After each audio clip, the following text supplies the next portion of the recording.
प्रधान न्यायाधीशको बहिर्गमन माग गर्दै इजलास बहिष्कार गरेर घोषित हडतालमा उत्रिएका सर्वोच्च अदालतका न्यायाधीशहरू विभाजित। 5 जना न्यायाधीश सामूहिक छलफलमा भएनन् सहभागी। जनकपुरको रूपैठामा 2 समुदायबीच 7 बुँदे सहमति। उपमहानगरको अधीनमा रहने पोखरीको सम्पूर्ण व्यवस्थापन पालिकाले नै गर्ने लगायतका सम्झौता। संस्कृति पर्यटन तथा उड्डयन मन्त्री प्रेम बहादुर आले र नेपालका लागि इजरायली राजदूत हेनान गोदार बीच भेटवार्ता। 2 देश बीच सिधा हवाई उडान गर्ने विषयमा पहल गर्ने बारे छलफल। नेकपा मालेको महासचिवमा पुनः सीपी मैनाली चयन। चितवनमा सम्पन्न महाधिवेशनले मैनालीको नेतृत्वको 81 सदस्यीय केन्द्रीय समिति छनौट गर्यो। प्रधान न्यायाधीश जबरालाई महाभियोग लगाउन राजनीतिक दलहरूसँग पूर्व न्यायाधीश फोरमको माग। न्यायपालिका सुधारका लागि दलहरू अग्रसर हुनुपर्ने भनाई।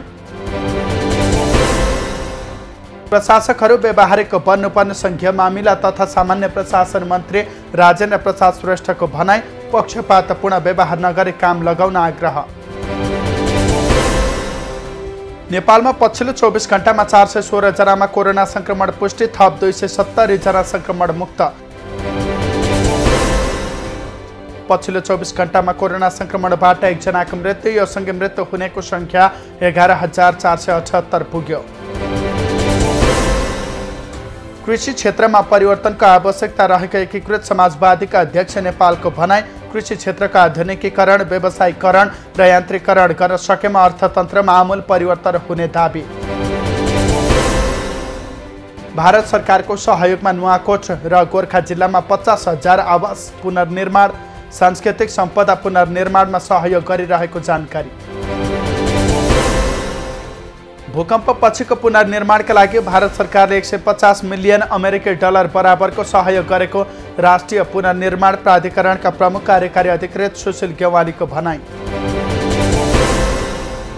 पार्टीभित्र पुस्तान्तरण भन्दा पनि रूपान्तरणको आवश्यकता भएको नेपाली कङ्ग्रेसका वरिष्ठ नेता रामचन्द्र पौडेलको भनाई।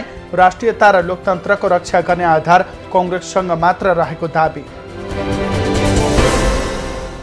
नेपाल वायुसेवा निगमका प्रबन्ध निर्देशक डिम प्रकाश पौडेल पर्यटन मन्त्रालयमा तानिए। आफू कुनै पनि कार्यकारी भूमिकामा नरहेको पौडेलको भनाई। प्रधान न्यायाधीश राणाद्वारा नेपाल बार र सर्वोच्च बारलाई संवादका लागि आह्वान। अदालतलाई लामो समय अनिर्णायक बन्दी बनाउन नहुने उल्लेख। प्रधान न्यायाधीश जबराले राखेको वार्ता प्रस्तावलाई नेपाल बार एसोसिएसनद्वारा अस्वीकार। पदबाट राजीनामा दिएर अहिलेको सङ्कट समाधान गर्नुपर्ने भनाई।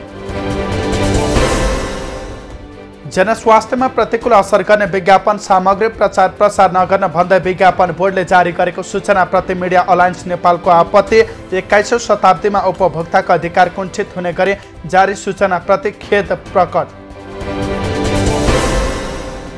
तुलसीको भगवान विष्णुसँग विवाह र विशेष पूजा गरी आज हरिबोधन एकादशी पर्व मनाइयो। देशभरका नारायण मन्दिरमा विशेष पूजा। उदयपुरको लिमचुङबुङ गाउँपालिकाले लिमचुङबुङ एभरेस्ट भ्यू टप निर्माण।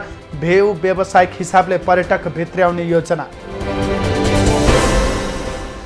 डडेलधुरामा विमानस्थल निर्माणका लागि सर्वे सुरु। विमानस्थल बने आय स्तरमा समेत वृद्धि हुने स्थानीयको अपेक्षा।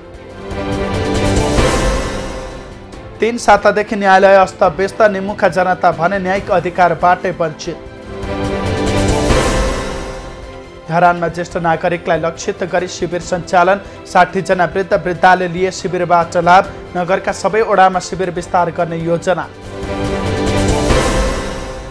रौतहटमा रहेको जुत्ता उच्च माध्यमिक विद्यालयले विभिन्न वाहनामा शुल्क उठाएको विरोधमा विद्यार्थीको प्रदर्शन। विद्यालयमा तोडफोड तथा आगजनी। सभापति देउवाको घरमा पार्टी बैठक राखेकोमा कङ्ग्रेसका नेता प्रकाश मान सिंहको असन्तुष्टि। बैठकपछि मात्रै पार्टीको महाधिवेशन हुनेमा विश्वास। सांस्कृतिक सम्पदाले नै देशको पहिचान बनाउने ऊर्जा मन्त्री भूषालको भनाई। सम्पदाहरूको पुनर्निर्माणका लागि तीनै तहका सरकारले पूर्ण सहयोग गर्नुपर्ने। प्रधान न्यायाधीश राणाको राजीनामा माग गर्दै बारद्वारा आज पनि सर्वोच्चमा धरना। प्रधान न्यायाधीशको पक्षमा प्रदर्शन गर्ने केही पक्राउ। ओखलढुङ्गाको शिकारी डाँडामा जीव दुर्घटना, 4 जनाको मृत्यु, 12 जना घाइते, 3 को अवस्था गम्भीर। अमेरिका, बेलायत र अस्ट्रेलियाका राजदूतहरू एकसाथ मुगु स्थित रारा तालको भ्रमणमा गए। जलवायु सङ्कटको असर नेपालमा पनि परेको भन्दै सावधानी अपनाउन अमेरिकी राजदूत बेरीको आग्रह।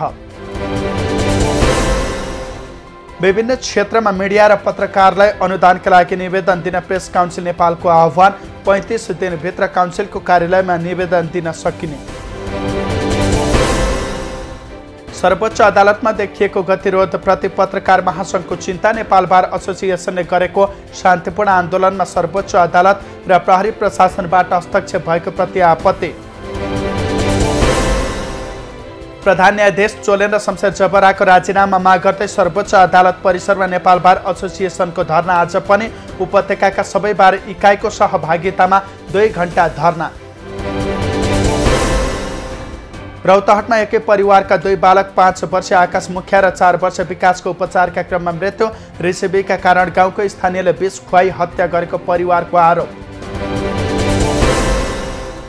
ललितपुरको कार्तिक डबलीमा आज कार्तिक नाच अन्तर्गत जलशयन मधु कैटबद्ध मञ्चन गरियो। मङ्गलबार बराह अवतार र बुधबार नृसिंह अवतार प्रदर्शन गरी समाप्त गर्ने तयारी। मुस्ताङको थासङ गाउँपालिका 2 को जङ्गलमा चराउन लगिएका 150 याक र चौरी हिम पहिरोमा परेर बेपत्ता। तापक्रम वृद्धि र जलवायु परिवर्तनको असरले हिम पहिरो गएको भनाइ। बाँकेको निर्मला कुर्मी प्रकरणमा पूर्व सभासद बादशाह कुर्मीलाई पक्राउ गर्न माग गर्दै अधिकार कर्मीहरूद्वारा प्रशासनमा धरना। मुख्य आरोपी कुर्मीलाई प्रशासनले संरक्षण गरेको आरोप। एमालेको 10औं राष्ट्रिय महाधिवेशनको बन्द सत्र सौराहामा पुरै भएपछि स्थानीय व्यवसायले गरे छुटको घोषणा। प्रतिनिधिलाई 50% छुट। प्युठानमा जीव दुर्घटना हुँदा 1 जनाको मृत्यु हुनेमा 29 वर्षीय गोरखपुर। सर्वोच्च परिसरमा पत्रकारलाई गरियो प्रवेश निषेध। पास भएका पत्रकारलाई समेत खबर सङ्कलनमा अवरोध। रूपन्देहीको तिलोत्तमालाई बाल मैत्री नगर घोषणा गर्ने तयारी। मङ्सिर 29 गते बाल दिवसको अवसरमा घोषणा गर्ने। टिकापुर लम्कीचुहाका भूपेन्द्र बडुवालको हत्याको 1 साता बित्यो। हत्याको रहस्य अझै खुल्न सकेन, अनुसन्धान जारी। मोरङमा जन्मदिनको पार्टीमा ग्याङ फाइट हुँदा 1 जनाको मृत्यु हुनेमा 26 वर्षीय रिजन दाहाल। देशैभर चिसो बढिरहेकाले सतर्कता अपनाउन मौसम विज्ञहरूको आग्रह। सबैभन्दा कम जुम्लाको न्यूनतम तापक्रम -5 डिग्री सेल्सियस मापन। तातोपानी नाकाबाट सामान आयात सहज बन्दै। दैनिक 20 वटासम्म मालवाहक कन्टेनर भित्रियो। कपिलवस्तुको मोतीपुर र अर्घाखाँचीको सन्धि खर्कमा सब स्टेसनका निर्माण अन्तिम चरणमा। मङ्सिर 15 र पुष 15 गते भित्र सञ्चालनमा ल्याउने तयारी।